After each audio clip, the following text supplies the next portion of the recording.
तर Marathi big boss season 6 ला एक गोष्ट लक्षात आली आहे, ती म्हणजे जेव्हापासून रुचिताचं इविक्शन झालंय, तेव्हापासून एक गोष्ट लक्षात आली, की तुम्हाला कोणाच्या तरी मर्जीत राहणं गरजेचं आहे. कोणाच्या तरी पाठीमागे राहणं गरजेचं आहे. किंवा जो म्हणतो ना, की इंडस्ट्रीतला थोडा जाणकार आहे, जो ज्याला इंडस्ट्री मानते, त्याच्यासोबत राहणं गरजेचं आहे. आता मी बघितलं, की बाबा ना ती प्राजक्ता काय गेम खेळते, ना तो प्रभू काय त्याचा गेम आहे. ते नॉमिनेशनमध्ये असून सुद्धा, त्यांना वोटिंग कमी असून सुद्धा, आता तसं बघायला गेलं तर रुचिताचा गेम ह्यांच्यात सगळ्यांच्या टॉप होता. पण का बरं हिला काढला असेल?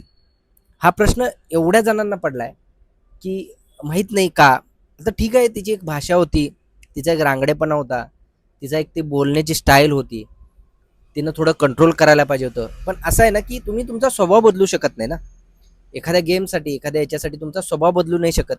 ठीक आहे, तिने कंट्रोल करण्याचा प्रयत्न केला 2 आठवड्यामध्ये. पण माहित नाही का इतक्या स्ट्रॉंग प्लेयरला इतक्या लवकर आणि यांच्या अगोदर का काढलं? त्या प्राजक्ता आणि प्रभूच्या अगोदर. म्हणजे विचार करण्यासारखी गोष्ट आहे. पण रुचिता, तुझ्यासाठी हा व्हिडिओ. आणि खूप छान खेळलीस आणि तुझ्या फ्युचरसाठी आणि तुझ्या भविष्याच्या वाटचालीसाठी खूप साऱ्या शुभेच्छा. पॅडी टॉक्स मराठी आपल्या यूट्यूब चॅनल करून. धन्यवाद.